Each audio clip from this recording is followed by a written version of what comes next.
टूटा फूटा है, टूटा फूटा तो अपना जीवन उदा करा चढ़ा दूंगी, है ना? तो सर्वप्रथम बंद हूँ तुलसी के चरण, जिनकी नौ जड़काल, कड़ी संकड़ी समुद्र बूढ़ लगे प्रगटे सप्त जहाज। ये 7 जहाज 7 समुद्र महाराज, इनको पार करने के लिए कोई संसार सागर से पार नहीं हो सकता, लेकिन कहा है तो भगवान की कथा रूपी नौका और नाम रूपी केवट हमें संसार सागर से पार हो।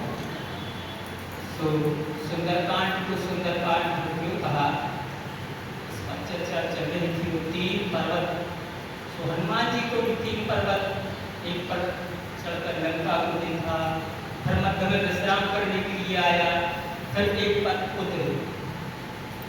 सुंदरकांड को सुंदरकांड इसलिए कहते हैं कि जिसमें भक्ति की खोज हो।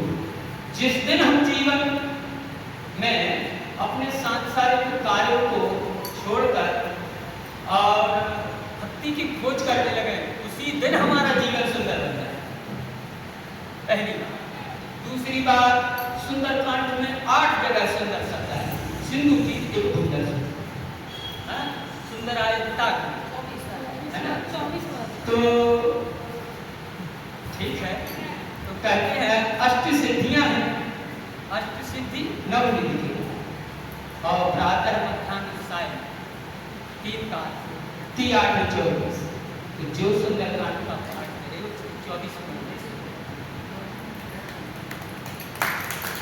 सुंदरकांड की प्रारंभता मंगलाचरण और आखिरी में जिसका दोहा है कि जो सिद्धि पाए मंगलता पाए, लेकिन कब पाए?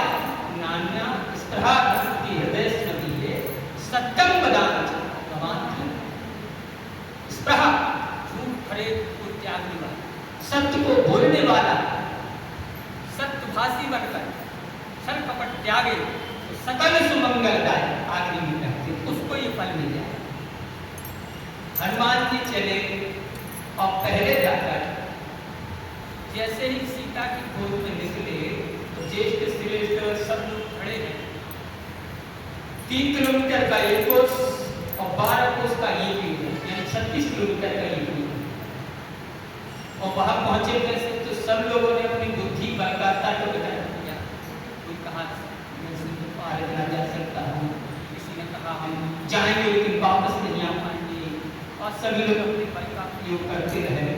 हनुमान जी सबसे पीछे खड़े हैं, नेत्र बंद किए हुए हैं। भक्ति को भी यही कहा जा सकता है, बल और बुद्धि को अलग कर रहे हैं, क्योंकि राम अतर्क बुद्धिमान वाणी, राम अतर्क है। जब हनुमान जी से जामवंत जी ने कहा कि तुम तो पवन तनय बल पवन समाना, तुम तो बलशाली हो, तुम तो ज्ञानी हो, तब तक हनुमान जी ने अपने नेत्र नहीं, लेकिन जैसे ही कहा राम का जननी तब अवतारा, सुनते हुए पर्वत आकार, तुम्हारा तो जन्म ही राम काज के लिए हुआ, सो पर्वत आकार हुए। और फिर ऐसा बल मिला भगवान की कृपा से कि बोले कहो तो त्रिकूट ही यहाँ तो त्रिकूट सहित लंका को उखाड़ लाऊं, या रावण आए या रावण की सहायता, उनको सभी को मार दिया। तब वहां जब बल आ जाए उस समय धैर्य और विवेक की आवश्यकता है। तो जामवंत इतना कर ताज तो क्या, इतना ही काम कर, क्योंकि पूर्व में रघु के द्वारा ही मारा जा चुका है और फिर तुम्हारे हाथ से ना मारा जाए। कहा महाराज कैसे? पूर्व समय में राजा रघु के बाण से रावण का अंत हुआ। उस समय ब्रह्मा जी सुषेण वेद आदि आए और अमृत पिलाया और अमृत को स्थिर कर दिया नाभि पर। तो वो बात केवल सुषेण और ब्रह्मा जी जानते थे, ब्रह्मा जी के ही अवतार है जामवंत। तो कहते हैं नहीं नहीं नहीं कर देना ना, फिर से जो है चलते रुक जाएगा, इतना करना। हनुमान जी और जामवंत जी के संवाद से पता चलता है कि एक गांव में आग लग गई। आग लगने पर यत्र तत्र सब भागे, लेकिन गांव में दो व्यक्ति थे, एक लंगड़ा था और एक अंधा था। लंगड़े ने कहा अंधे से कि अगर तुम हमें कंधे पर बैठा दो तो हम इस गांव से हम भी निकल जाएंगे, क्योंकि चारों तरफ आ गए। तो अंधा के कंधे पर लंगड़ा बैठ गया और मार्ग बतलाता गया, वो चला। तात्पर्य कि जो है अंधी होती है जबन और लंगड़ा होता है बुढ़ापा।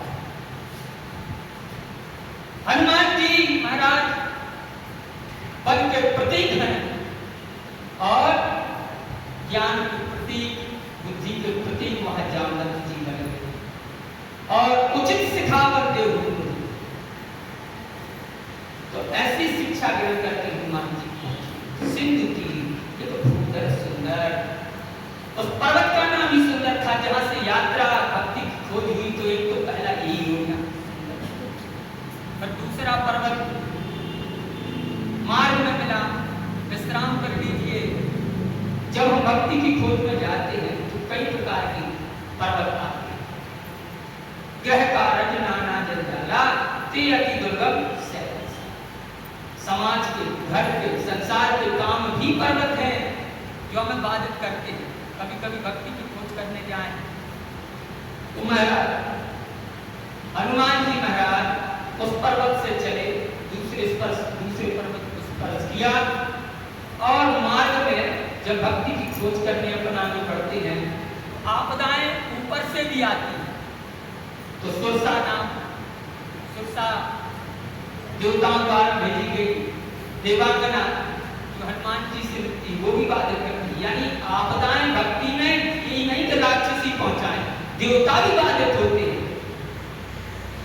तो वहां से हनुमान जी ने अपनी बुद्धिबल का परिचय लेके आगे बढ़े और फिर जब पहुंचे तो आगे एक सिंह का जो परछाई पकड़ लेती थी। जब हम भक्ति के पथ पर आगे बढ़ते हैं तो हमारी परछाई हमें नीचे से भी खींचने वाले होते हैं और ऊपर से भी खींचने वाले हैं। इन सब विघ्नों को पार करके जो जाए वो हनुमान है। और जो अपने मान का हनन करते हैं, मान सम्मान कुछ नहीं चाहिए, वो हनुमान है। मोह न कछु बांधे कर राजा, करण चाहूं निज प्रभु कर राजा। हनुमान जी महाराज जब वहां पहुंचते हैं सीता की खोज में और मार्ग में ऊपर से जल के द्वारा जो जल के अंदर रहने वाली जिसने परछाई पकड़ी, ये भी है भक्ति की पथ पर जब हम आगे बढ़ते हैं तो हमारी परछाई खींचने वाले भी बहुत है। हमें स्वर्ण आदि का प्रलोभन देने वाले, हमें सुख का प्रलोभन देने वाले, लेकिन भक्ति त्याग है। और भक्ति कैसी है? भक्ति स्वतंत्र सकल गुण खानी। सकल एक बहुमूल्य खान है जहां पर भक्ति प्राप्त होती है और स्वतंत्रता से कोई बंधन नहीं है भक्ति।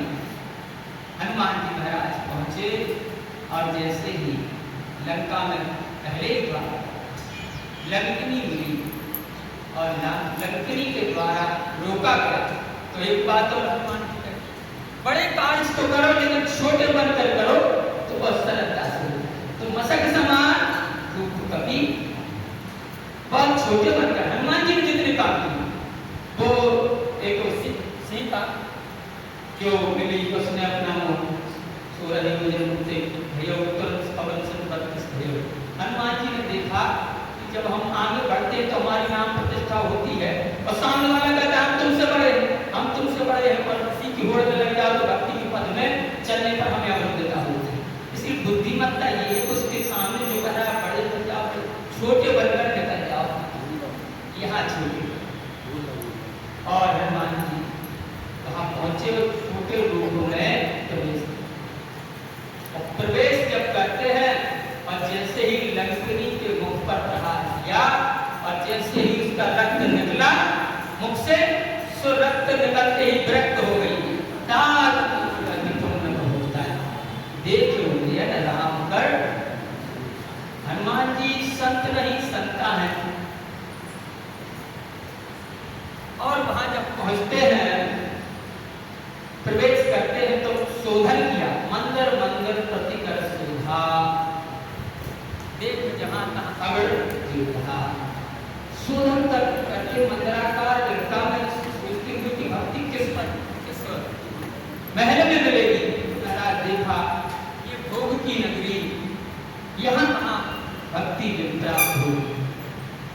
तो गया हूँ दशानन मंदिर माई, तुलसी बाबा कहते हैं निदान 24 घंटे चिंतन करता था राम सीता। तो गया हूँ दशानन मंदिर माही, तुलसी बाबा कहते अति विचित्र कहीं जात सुना ही। ऐसे जिसे हम रावण को राक्षस कहते हैं, लेकिन जिसके सतत चिंतन में सोते समय में सीता का ही चिंतन है, तुलसी बाबा ने लिखते गया हूँ दशानन मंदिर माही, अति विचित्र कहीं जात सुना। ऐसा धन्य है रावण। और जो प्रातः जागे भगवान का स्मरण करे तो हनुमान जी इसको मिलते हैं। विभीषण जागा, लेकिन जागते समय भी कर्म क्या किया जिससे हनुमान जी मिलते हैं? राम नाम दे सुमरण। और जब सुमरण किया, यही भगवान का कार्य, सच्चा सेवक है। हनुमान जी से मिलने की आवश्यकता नहीं, हनुमान जी आपसे मिलेंगे। यही सन हट कर हम पहचान, इससे जबरदस्ती से पहचान नहीं। और जब भीषण से मिले, भीषण कहने लगे आपने हमें हट करके दर्शन दिए।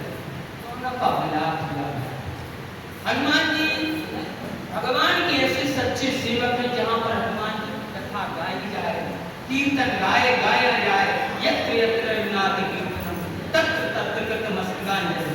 हमारे और आपके समान नहीं बैठते हनुमान जी।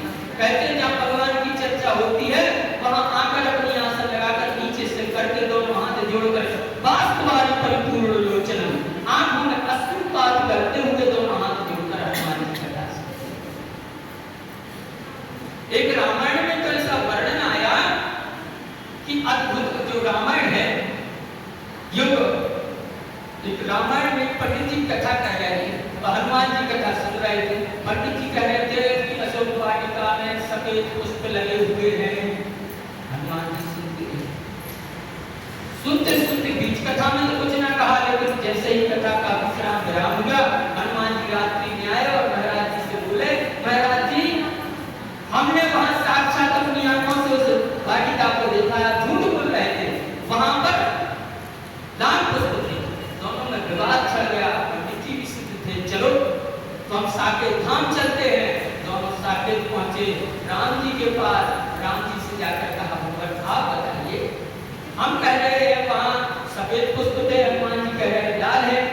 राम जी ने कहा भैया हम तो उस वाटिका में थे नहीं, इसका निराकरण तो भगवती सीता ही कर पाएंगे।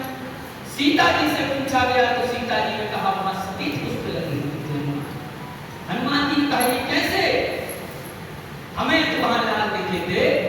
तब सीता जी कहती हैं कि जब तुम निकले तो तुम राम जी का ध्यान करके चलते थे, इसलिए राम जी का ध्यान जो करता है उसका हृदय दयामय होता है, करुणामय होता है, शरणागत की रक्षा करने वाला होता है।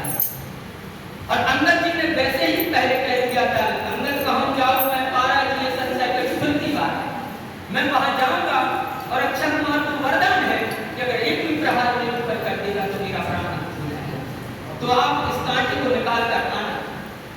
हनुमान जी ने सोचा अगर वहां गया और दया में अक्षय कुमार अगर आ गया तो मेरे अंदर तो राम है, तो मैं उसे कदाचित दया बस छोड़ दूंगा। इसलिए हनुमान जी ने राम के ही रूप 24 अवतारों में लंका चल सुमर नर हरि नरसिंह भगवान का जैसे ही ध्यान किया तो आंखों में लालिमा, क्रोध का रक्त में लाल आंखें हो गई। इसलिए जैसी दृष्टि हनुमान उस समय तुम्हारी थी वैसी ही तुम्हें सृष्टि। तो भाव में भक्ति भी करती है, भक्ति करते समय आपकी दृष्टि जैसी होगी, आपकी भक्ति की वैसी ही होगी। हनुमान जी महाराज हर एक भगवत कार्य में सबसे पीछे है। किसी ने पूछा आप पीछे ही क्यों रहते हैं? तो हनुमान जी ने कहा पवन का काम है गति देना, इसलिए हम सबके पीछे इसलिए रहते हैं कि गति सभी को दे। अच्छा हनुमान जी चाहते चाहते, हनुमान जी चाहते तो कह देते सकते कि अब आप लोग जाइए और हम सीता का पता लगाते। नहीं, जब लग राघव सिंह कहते, जब तक सीता का पता लगा कर आता हूं तब तक व्रत उपवास नहीं करना, फल आदि खाकर अपने जीवन को अब जीवित रहना। और जैसे ही हनुमान जी कार में तो पीछे थे और वहां से जब चले और लौट कर आए तो हनुमान जी सबको साथ ले गए। तात्पर्य हनुमान जी कहते भक्ति पथ पर अकेले मत चलो, सभी को गति को लेकर साथ में चलो। और आकर अगर ये कहते कि मैं सीता का पता लगा कर, नहीं, हम सभी कार्य आए प्रभु, हम सभी लोग कार्य करके आए हैं। तो हनुमान जी लौट कर जब आए हैं तो सभी को साथ लेकर राम जी के पास गए हैं और कहा हम सभी सीता का पता लगा कर महाराज। हनुमान जी महाराज सुंदरकांड हनुमान जी के बल, बुद्धि, विद्या और त्याग की कथा है। इसलिए हनुमान जी महाराज भगवान राम के अनन्य भक्त हैं।